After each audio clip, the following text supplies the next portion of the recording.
जय गुरु जी, संगत जी, आप सभी को मेरा प्यार भरा नमस्कार। आज का सत्संग शुरू करने से पहले हम गुरु जी का मंत्र जाप करते हैं। ओम नमः शिवाय, शिव जी सदा सहाय। ओम नमः शिवाय, गुरु जी सदा सहाय। आज का सत्संग है श्रीमती निक्की मल्होत्रा जी का, दिल्ली से। आइए संगत जी, हम इनका सत्संग शुरू करते हैं। आपसे निवेदन करूंगी कि ये पूरा सत्संग आप ध्यान से और अंत तक सुनिएगा। हर सत्संग में गुरु जी का एक मैसेज होता है और आपके लिए ढेरों ब्लेसिंग्स होती हैं। आइए सत्संग शुरू करते हैं।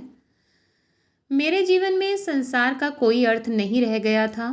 सब कुछ अस्पष्ट था। जीवन अति निराशाजनक और असंतुलित हो गया था। मैं अपने आत्मविश्वास के साथ साथ रुचि और उत्साह खो चुकी थी। संशय में थी कि पुनः पहले जैसे कैसे जी पाऊंगी। जीवन के अमूल्य वर्ष ऐसे ही व्यर्थ व्यतीत हो रहे थे। मैं एक अति कटु अनुभव से गुजरी थी। एक भयंकर कार दुर्घटना ने मुझे असहाय कर दिया था। 2 मास अर्ध चेतनावस्था में रहकर अनेक स्टेरॉयड और अन्य औषधियां खाते हुए, अनगिनत परीक्षण, रोज सुइयों और ग्लूकोज की बोतलों के साथ सारांश में यह मेरा जीवन था। दुर्घटना ने मेरी गर्दन की धमनियां फट गई थी। रक्त की कमी थी। मैं क्षीण थी और मुझे पक्षाघात हो गया था। 14 वर्ष पूर्व ऐसे रोगी को समुचित उपचार मिलने में भी समस्या थी। 1 वर्ष से अपने विद्यालय नहीं गई थी।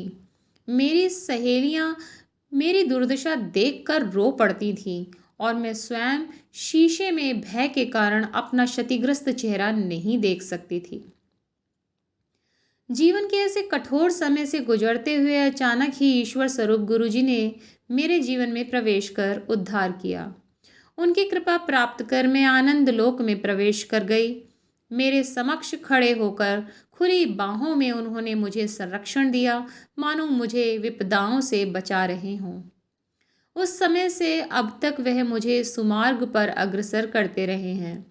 गुरुजी ने पुनः मुझे इस संसार का आभास करवाया है और थोड़े ही समय में मुझे स्वस्थ कर दिया। अपने परिवार में मेरी माँ और मैं गुरुजी से सबसे पहले मिले। उस एक दर्शन ने हमारा जीवन बदल दिया। जालंधर में गुरुजी के मंदिर में वह एक कदम स्वर्ग में प्रवेश करने के समान था। हमारे पहले दर्शन में गुरुजी ने आभास करा दिया कि वह स्वयं परमात्मा है। गुरुजी ने हमारे जीवन के भूत वर्तमान के सब पृष्ठ खोलकर हमारे सामने रख दिए, जिनका बोध केवल स्वयं को होता है। हमें आभास हुआ कि वह इस पृथ्वी पर हम सबको आशीर्वाद देने आए हैं। प्रभु के सम्मुख हम हतप्रभ थे। जैसे जैसे दिन व्यतीत होते गए, गुरुजी हम पर दया करते रहे। उनके आदेश पर मैंने अपनी औषधियों का पिटारा छिपा दिया। चिकित्सकों के पास जाना बंद कर दिया। कोई शल्य क्रिया नहीं करवाई और हाँ, मैं पहले जैसी ही शारीरिक और मानसिक रूप से स्वस्थ हो गई। चिकित्सकों ने स्वस्थ होने के लिए 4-5 वर्ष का समय बताया था, किंतु गुरुजी की कृपा से यह 2 मास में संपन्न हो गया। गुरुजी से मिलने के 2 मास के अंतराल में ही मेरे बालों का झड़ना बंद हो गया और पुनः सामान्य हो गए। मेरी क्षीणता और पक्षाघात लुप्त हो गए। श्रवण शक्ति और दृष्टि भी सामान्य हो गई और मेरा हीमोग्लोबिन 6 से बढ़कर 12 हो गया। चिकित्सकों के परामर्श के विरुद्ध मैंने फिर से खेलना आरंभ आकर दिया और परीक्षाओं में अति उच्च अंकों से उत्तीर्ण हुई। इसे क्या कह सकते हैं, केवल दिव्य हस्तक्षेप। और मैंने गुरुजी को पूर्ण समर्पण कर दिया। जीवन की इस कठिन अवस्था से निकलकर मैंने अगले चरण में प्रवेश किया। गुरुजी के मन में मेरा अध्ययन और व्यवसाय थे। दुर्घटना की वेदना और त्रासदी से निकलकर मैं भी अपने जीवन का मार्ग प्रशस्त करना चाहती थी। मैं ऐसा व्यवसाय करना चाहती थी जिसमें मैं लोगों के दुख दर्द कम कर सकूं और उनकी अनुभूति का अनुभव कर सकूं। गुरुजी जैसा अपने अनुयायियों के लिए करते हैं, वैसी ही रूपरेखा मेरे लिए बनाई हुई थी। गुरुजी के आशीर्वाद और दिशा दर्शन से मुझे बिना औपचारिक अध्ययन किए बेंगलोर के एक महाविद्यालय में भौतिक चिकित्सा के पाठ्यक्रम में प्रवेश मिल गया। मैंने अपनी पढ़ाई सरलता से पूरी करी और उसे समाप्त कर अपने प्रशिक्षण के लिए दिल्ली के सर गंगाराम चिकित्सालय के में कार्यरत हुई। मेरे वरिष्ठ सलाहकार देश के सबसे अच्छे नेत्र विशेषज्ञ थे, जो अखिल भारतीय आयुर्विज्ञान संस्थान के निर्देशक भी रह चुके थे। मेरे ऐसे सुनियोजित व्यावसायिक पद पर गुरुजी ने सदा मेरा ध्यान रखा था। इससे पहले कि मैं कोई योजना बना पाती, गुरुजी ने मुझे भौतिक चिकित्सा में स्नातकोत्तर पाठ्यक्रम करने को कहा। मैंने यह पाठ्यक्रम क्रीड़ा और अस्थिर रोग में किया। गुरुजी के स्नातकोत्तर पाठ्यक्रम करने के आदेश के पश्चात प्रवेश के लिए आवेदन देने के लिए केवल 3 दिन शेष थे। मैंने उनके दिशा निर्देशों का पालन किया और सही कार्यवाही करती रही। इस समय मेरे माता पिता मेरे साथ नहीं थे और मैं घर पर अकेली थी। मेरे नितंब पर एक फोड़ा हो गया, जिसने सूझकर मुझे शैया पर लेटने को बाध्य कर दिया। अकेले और अत्यंत पीड़ा सहते हुए मैं कुछ करने में असमर्थ थी। मुझे विश्वास था कि गुरुजी मेरे साथ हैं। गुरुजी की संगत के सदस्य उन दिनों घर आते रहे। मैं गुरुजी के सत्संग करती थी और घाव भरता गया। चिकित्सक यह देखकर आश्चर्यचकित थे। उन्होंने उसे फोड़ने का परामर्श दिया था, किंतु जिस भांति वह सूख रहा था, उसके कारण से वह अनभिज्ञ थे।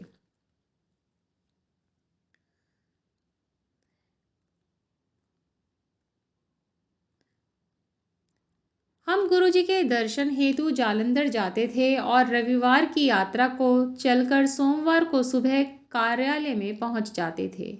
क्योंकि उन दिनों पंजाब में रात को बसें नहीं चलती थी, हम रात को 2:30 बजे वाली ट्रेन पकड़ते थे।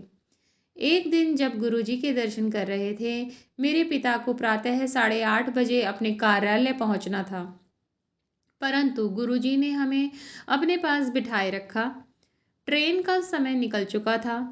3 बजे उन्होंने हमें जाने की आज्ञा दी, यह कहकर कि हम ट्रेन जालंधर छावनी स्टेशन से पकड़ें।